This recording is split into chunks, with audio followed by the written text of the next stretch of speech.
Seberapa ekstrim sebenarnya petak umpet di tengah cuaca dingin dan bersalju? Di tengah salju lebat, mereka bahkan hanya mengenakan pakaian tipis dan bersembunyi langsung di dalam salju. Sekelompok pemuda nekat menantang diri bermain petak umpet di medan bersalju.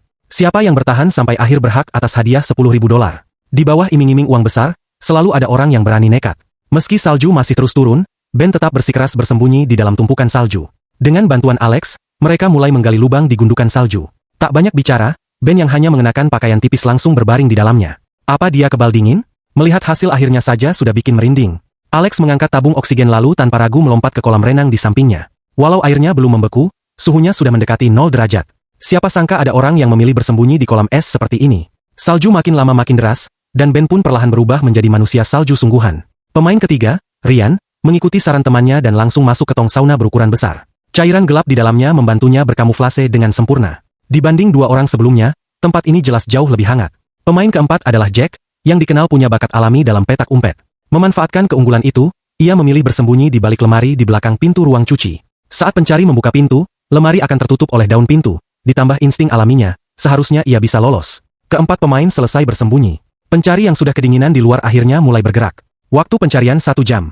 Ia masuk ke rumah dan menyisir aula utama sekilas, lalu menuju ruang cuci. Sayangnya, ia tidak menyadari Jack yang bersembunyi tepat di balik pintu. Di halaman, sebuah rumah kayu bundar terlihat estetik, tapi tak ada ruang untuk bersembunyi. Tong besar di sebelahnya tampak mencurigakan.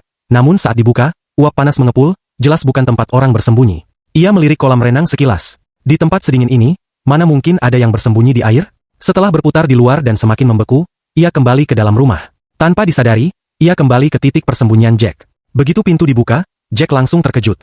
Tanpa ragu, Jack menjadi pemain pertama yang tersingkir. Saat pencari menjauh, Eden akhirnya bisa bangun untuk mengambil napas. Namun tak disangka, pencari tiba-tiba berbalik arah, berniat memberi kejutan pada target berikutnya. Ia kembali ke area tong dan menawarkan kesepakatan. Jika Eden membantu menemukan 2 pemain lain, hadiah akan dibagi 2.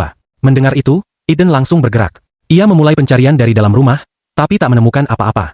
Sementara itu, 2 pemain lainnya masih bertahan di tengah badai salju. Harus diakui, daya tahan dingin mereka benar-benar luar biasa. Eden menyisir area luar dan dalam secara menyeluruh. Satu tempat yang belum diperiksa hanyalah kolam renang.